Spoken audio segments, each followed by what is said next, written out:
तो जितने भी मेरे सेकेंड ईयर के डियर स्टूडेंट हैं सबको वेलकम कर रहा हूं। आज की इस वीडियो में हम सेकेंड ईयर के ऊपर जो लेकर आए हैं यह अपना होने वाला है MSN 2 का, ठीक है, MSN 2 का, जो कि 14वां नंबर का वीडियो है। 14वां नंबर का वीडियो MSN 1 का कर चुके हैं, तो आज हम लोग MSN 2 का जो कि दूसरा पेपर होता है यह 14 नंबर का वीडियो होने वाला है, ठीक है। तो चलिए हम लोग यहाँ पे विशेष रूप से देखते हैं क्या प्रश्न लेकर आए हैं, ठीक है। मैं बार बार कहता हूँ आप किसी भी स्टेट से है पढ़िए, बिल्कुल पढ़िए, समझिए चीज़ों को। आपको पढ़ाई से लेकर आगे तक आपको यह काफ़ी ज़्यादा लाभ देगा, तो नहीं पढ़ेंगे तो दिक्कत देगा, ठीक है। पढ़िए, समझिए चीज़ें को। प्रोफेशनली अगर अच्छे बनना चाहते हैं तो बहुत सारे टर्म, बहुत सारे वर्ड को समझना ज़रूरी होता है, तो समझिए। चलिए शुरू करते हैं। देखिए सबसे महत्वपूर्ण चीज़ें ये है, क्वेश्चन हमसे ये कह रहा है कि इमरजेंसी नर्सिंग केयर यानी आपातकाल नर्सिंग देखभाल क्या होता है, इसके सिद्धांत लिखें। आपातकालीन नर्सिंग देखभाल यानी इमरजेंसी के टाइम में नर्स के द्वारा किए गए केयर देखभाल ही इमरजेंसी नर्सिंग केयर कहलाता है, समझ गए। इसके कुछ सिद्धांत भी होते हैं, उस सिद्धांत को हम लोग देखेंगे। देखिए हमसे पूछ रहा है कि आपातकालीन स्थिति ऐसी गंभीर जटिलताओं की संभावना युक्त निर्णायक परिस्थिति है जिसमें रोगी को उचित चिकित्सीय सहायता न मिलने पर उसकी मृत्यु हो सकती है। देखिए आपातकालीन का मतलब क्या होता है कि इमीडिएट केयर, मतलब तुरंत देखभाल की आवश्यकता होती है। व्यक्ति का ऐसा स्थिति जहाँ पे जटिलता ज़्यादा होने की संभावना, कॉम्प्लिकेशन ज़्यादा होने की संभावना होती है। अगर उन जटिलताओं को समय रहते दूर नहीं किया गया, उचित उपचार नहीं दिया गया, सहायता नहीं मिला, तो मृत्यु हो सकता है। इमरजेंसी में ही ना होता है कि अगर तुरंत और इमीडिएट केयर नहीं मिला और उचित उपचार नहीं मिला तो व्यक्ति का मृत्यु हो जाता है, यही ना होता है इमरजेंसी में। तो वही चीज़ें होता है, ठीक है, समझ गए। तो आपातकालीन एक ऐसी स्थिति होती है जो गंभीर होती है, जो गंभीर जटिलताएं उत्पन्न करने की संभावना रखती है, ठीक है।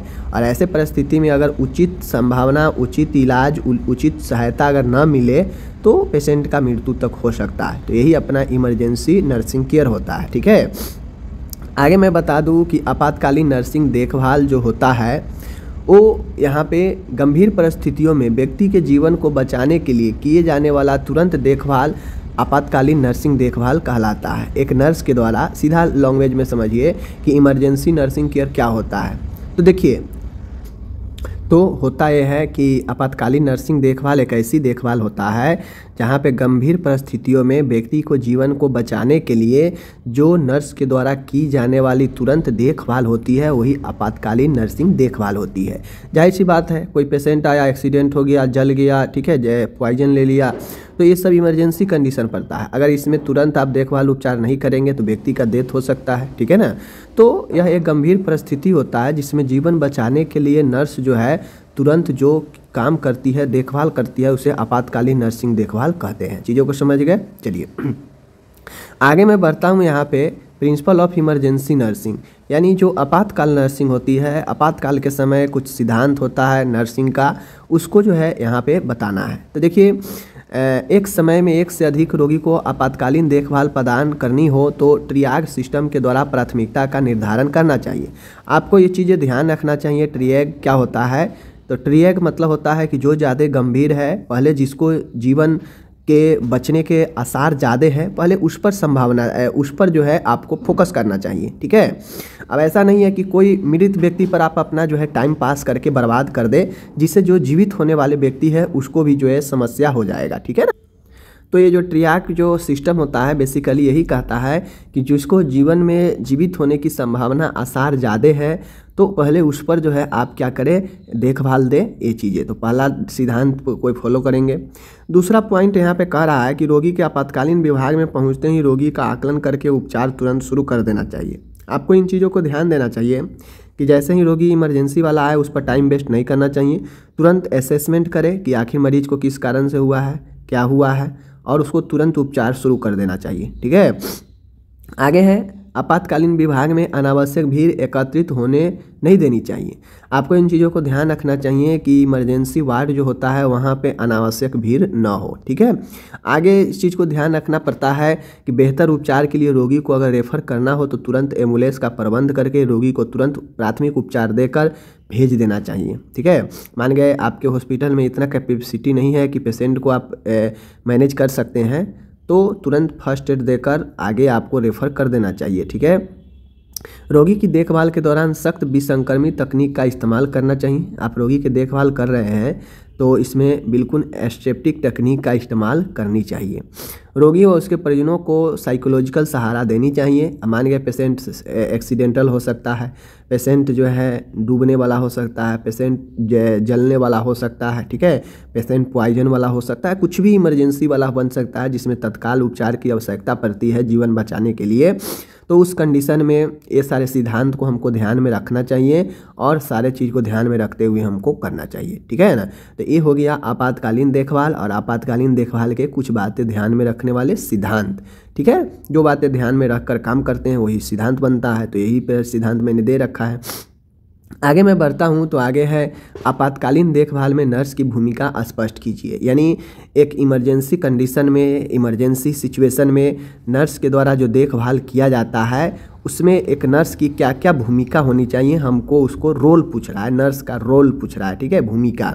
तो माय डियर, एक नर्स के द्वारा अब यहाँ पे तो कुछ ऐसा कंडीशन नहीं दिया है कि फ्रैक्चर के आपातकालीन में, जलने के आपातकालीन में, ठीक है, एक्सीडेंट के आपातकालीन में, तो ऐसा कुछ कंडीशन दिया नहीं है। अगर वैसा कंडीशन अगर दे देगा कि इस दौरान आपातकालीन देखभाल बताए तो फिर उसी से रिलेटेड हम लोग आपातकालीन देखभाल लिखेंगे।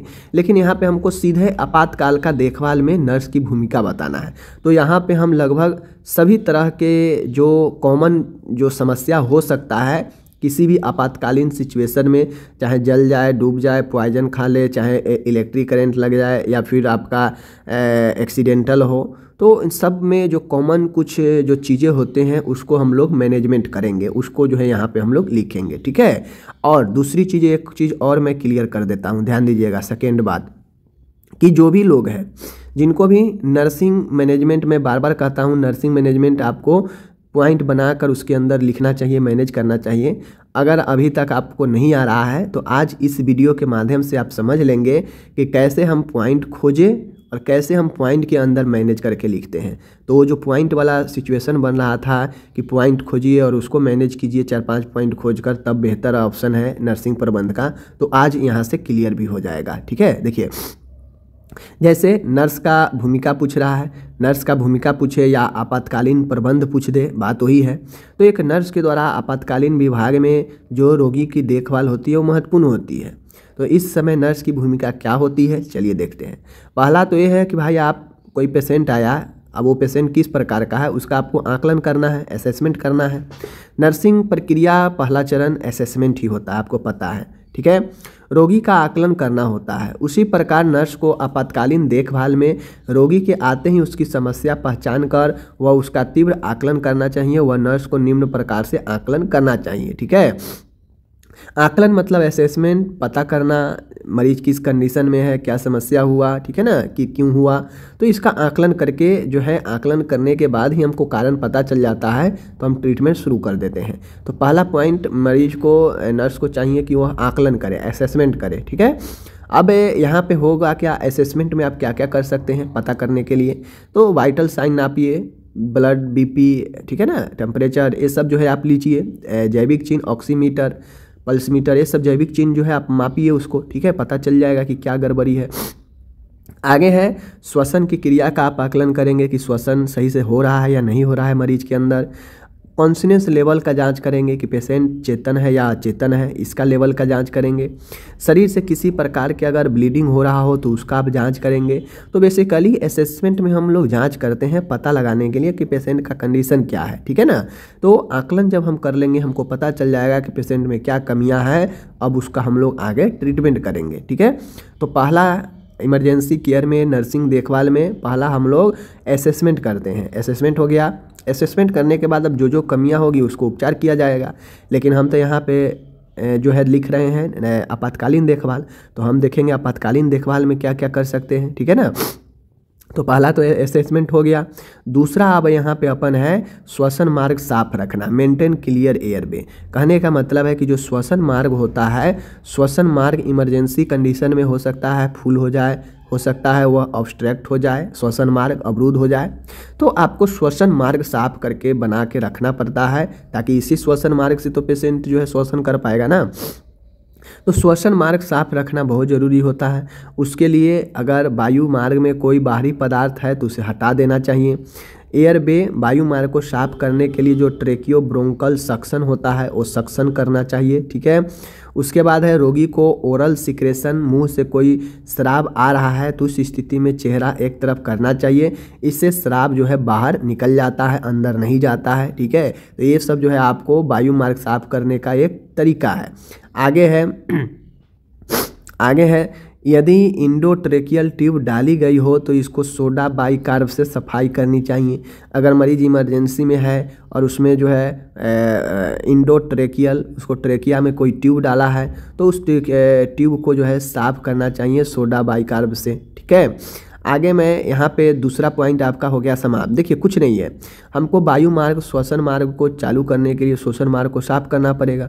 साफ करने के लिए जो भी चीज़ें हो सके उसको अपनाना चाहिए। जैसे एयरवे को में अगर कोई बाहरी पदार्थ चला गया है तो उसको हटा देंगे। एयरवे को हम लोग सक्शन करेंगे, ठीक है, ट्रेकियो ब्रोंकियल के द्वारा। आगे है ओरल सिक्रेशन, मुंह से कोई स्राव आ रहा है तो उस कंडीशन में मुंह को हम एक तरफ कर देंगे ताकि जो सिक्रेशन है वो निकल जाएगा, अंदर नहीं रिटर्न जाएगा, ठीक है ना। उसके बाद अगर ट्यूब डाला गया है तो ट्यूब को साफ करते हैं हम लोग, ठीक है। तो ये कुछ जो है हम लोग श्वसन मार्ग के सफाई के लिए करते हैं। लेकिन अगर पेशेंट एक्सीडेंटल है, पेशेंट को ब्लीडिंग जा रहा है तो आप कंट्रोल ब्लीडिंग कैसे करेंगे? उस इमरजेंसी में आप ब्लीडिंग का कंट्रोल कैसे करेंगे? तो ब्लीडिंग के कंट्रोल के लिए आपको प्रबंध करना है एज ए नर्स। तो आप ब्लीडिंग का प्रबंध कैसे करेंगे, ठीक है। तो देखिए दुर्घटना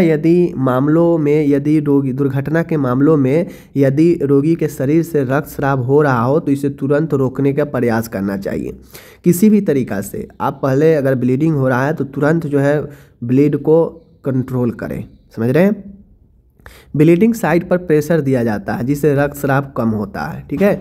फर्स्ट जो सबसे अगर कुछ नहीं समझ में आए ब्लीडिंग रोकने के लिए तो आप वहाँ जहाँ से ब्लीड हो रहा है वहाँ से प्रेशर दे, प्रेशर से ब्लीडिंग जो है कम होती है, ठीक है। आगे है नाक से स्राव अगर हो रहा है तो आप नाक को पैक कर दीजिए, नेजल पैकिंग कर दीजिए। इस प्रकार भेजिना से गंभीर रक्तस्राव होने पर भेजिनल पैकिंग किया जाता है। तो जहाँ से भी हो ब्लीडिंग वहाँ से उसको पैक कर दीजिए ताकि ब्लीड ना हो, कम हो। यदि रोगी को ब्लड ट्रांसफ्यूजन की ज़रूरत हो तो रोगी को ब्लड ग्रुप की जांच करके रक्त का इंतजाम करना चाहिए। हो सकता है मरीज अस्पताल आने तक बहुत सारा ब्लीडिंग निकल गया हो, तो ब्लीडिंग के कंडीशन में अगर बहुत निकल गया है तो आप उसे ट्रांसफ्यूज कर दें, ठीक है। रोगी को एंटी हेमोरेजिक दवाई देनी चाहिए। क्या करनी चाहिए? रोगी को एंटी हेमोरेजिक दवाई जो है आपको देनी चाहिए जो रक्तस्राव को रोकता है, ठीक है। तो ये आप ब्लीडिंग के कंट्रोल करने का कुछ तरीका है जिसको मैंने बता दिया। आगे मैं बढ़ता हूँ तो आगे पॉइंट आता है कि अब बॉडी में तरल की संतुलन गड़बड़ा सकता है। मरीज अगर जला हुआ मरीज है, ठीक है, अगर मरीज जो है लू लगा हुआ मरीज है जो कहीं ना कहीं बॉडी में हीट जनरेट किया है और उससे जो है व्यक्ति का जो फ्लूइड है, जो इलेक्ट्रोलाइट है, वो बैलेंस गड़बड़ हो सकता है। तो आप तरल संतुलन कैसे बनाएंगे बॉडी के अंदर, इसके लिए जो है आपको लिखना पड़ेगा। आगे है देख लीजिए कैसे आप तरल संतुलन बनाएंगे। रोगी में हाइड्रेशन का स्तर पता लगाना चाहिए कि व्यक्ति के अंदर जलीकरण, जल का लेवल क्या है, ठीक है। इससे पता लगेगा कि इम्बैलेंस है भी या नहीं है। रोगी में डिहाइड्रेशन अगर हो पता लग गया तो उसे आईवी फ्लूइड दिए जाते हैं, ठीक है। तो ये चीज़ें हैं, आईवी फ्लूइड देंगे, ज़्यादा से ज़्यादा तरल पीने को देंगे, ज़्यादा से ज़्यादा जूस देंगे, ठीक है। तो ये सारी चीज़ें हैं तरल संतुलन मेंटेन करने के लिए। आगे है आप जटिलताओं की रोकथाम करने का प्रयास करते हैं। आपके सामने कोई मरीज आया, ठीक है, वह इमरजेंसी में है तो आप एज ए नर्स उसको जटिलता को भी रोकथाम करने का प्रयास करते हैं ताकि और ज़्यादा मरीज गंभीर न हो। क्योंकि जटिलता कॉम्प्लिकेशन यही न करता है कि मरीज को और ज़्यादा समस्या उत्पन्न करता है। तो और ज़्यादा समस्या न हो उसके रोकथाम के लिए आप जटिलता को रोकथाम करते हैं, ठीक है। तो देखिए आपातकालीन स्थिति में रोगी की स्थिति जटिल होती है, कॉम्प्लिकेटेड होती है, ठीक है। इसलिए रोगी को निरंतर अवलोकन करना चाहिए। अब आपको ध्यान देना चाहिए कि जो पेशेंट आपके पास इमरजेंसी में आते हैं वो जो है बहुत सारे कॉम्प्लिकेटेड के साथ होते हैं, बहुत सारे कॉम्प्लिकेटेड होते हैं। तो आपको उनको निरंतर जो है अवलोकन करने की ज़रूरत पड़ती है, ठीक है। आगे है, रोगी के सभी जैविक चिन्हों को निरंतर नापना चाहिए। रोगी के अंदर जितने भी वाइटल ऑर्गेन है उस वाइटल ऑर्गेन को नापना चाहिए। ठीक है, रोगी को ईसीजी करना चाहिए। इससे पता चलता है कि व्यक्ति में जटिलता कॉम्प्लिकेशन हार्ट से रिलेटेड तो नहीं है। रोगी का इनटेक आउटपुट चार्ट बनाना चाहिए। ठीक है, रोगी का जैसे पानी दे रहे हैं तो कितना यूरिन त्याग रहा है, ठीक है, इसी तरीक़ा से उसका ये इनटेक आउटपुट चार्ट तैयार करना चाहिए। ठीक है, आगे हम जो प्रबंध में देखेंगे भूमिका में, वो होता है रोगी की आपातकालीन दवाइयाँ देना, providing medicine to the patient. Patient को जो हम आपातकालीन दवाइयाँ देंगे उसमें हम की भूमिका काफ़ी महत्वपूर्ण हो जाती है। ठीक है, रोगी को आपातकालीन स्थिति में रोगी की समस्या के आधार पर दवाइयाँ देनी चाहिए। अब ये ऐसा दवाई ये नहीं है कि ये दवाइयाँ आप अपने मन से दे देंगे, ये डॉक्टर प्रिस्क्राइब करते हैं और आपको सिर्फ जो है देना होता है। ओके, नर्स को दवाई देते समय सही 5 नियमों का पालन करना चाहिए। तो रोगी को आपातकालीन आप ड्रग देते हैं तो स्थिति के अनुसार सभी दवाइयाँ समस्या के आधार पर जल्दी से देनी चाहिए। नर्स को दवाई देते समय जो भी नियम है उसका पालन करना चाहिए। ठीक है, और दवाई जो है एक्सपायरी डेट के बाद जो है नहीं देनी चाहिए। तो इस चीज़ों को ध्यान में रखना चाहिए। ओके, सातवां पॉइंट है कि सीपीआर देना। सीपीआर आपको पता है, ठीक है ना, कार्डियो पल्मोनरी रिससिटेशन होता है सीपीआर, जो सीपीआर आपातकालीन सिचुएशन में दिया जाता है। कार्डियक अरेस्ट, हृदयघात, पॉइजन के सिचुएशन में, हार्ट अटैक के सिचुएशन में, इन सब सिचुएशन में रोगी की पल्स व श्वसन प्रक्रिया बंद हो गई हो तो नर्स को रोगी के जीवन बचाने के लिए सीपीआर देना चाहिए। मान गए आपके अस्पताल में मरीज आया, ठीक है, डॉक्टर उस समय नहीं है, अचानक से मरीज का पल्स रेट बंद हो गया, श्वसन बंद हो गया, तो आपको तुरंत से इस कंडीशन में आपको सीपीआर चालू करना चाहिए। जो चेस्ट पर प्रेशर देके हम लोग दबाव देके बीट उत्पन्न करते हैं, जो कार्डियक अरेस्ट में, पॉइजनिंग में, हार्ट अटैक में, इन सब स्थितियों में कर सकते हैं। कब? जब श्वसन की क्रिया बंद हो जाए मरीज के अंदर, तो सीपीआर देकर आप उसे जीवित कर सकते हो। ठीक है, ये चीज़ें हैं।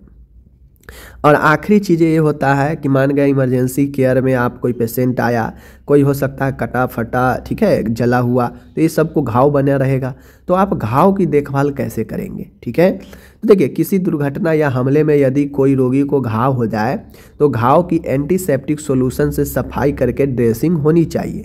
मान गए आपके पास ऐसे पेशेंट आते हैं जो जल गया हो, कट गया हो, ठीक है, कुछ भी ऐसे सिचुएशन इमरजेंसी में जो कटे फटे हो जिससे घाव बनते हो, तो आप उस घाव को एंटीसेप्टिक सॉल्यूशन से सफाई करके ड्रेसिंग करना चाहिए। तो नर्स का ये प्रबंध हो गया। आगे है, नर्स जो है घाव के नियत समय पर ड्रेसिंग बदलनी चाहिए।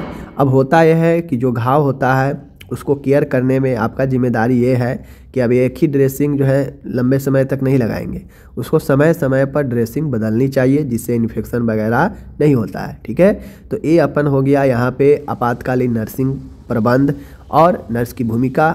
आपातकालीन नर्सिंग देखभाल क्या होती है, उसका क्या सिद्धांत होता है, मैंने बता दिया। ठीक है ना, तो जो भी लोग सेकेंड ईयर के हैं, जिस भी स्टेट से है, मैं तो उनको यही कहूँगा आप लोग पढ़िए, अच्छे से पढ़िए। मैं कोशिश करता हूँ डेली वीडियो लेकर आने का, डेली लेकर वीडियो आता भी हूँ। सेकेंड ईयर का वीडियो आपको 2 बजे डलता है। ठीक है, तो आप लोग डेली आकर पढ़ सकते हैं, दोपहर में 2 बजे डालते हैं, इसके बाद कभी भी आकर उस वीडियो को देख सकते हैं।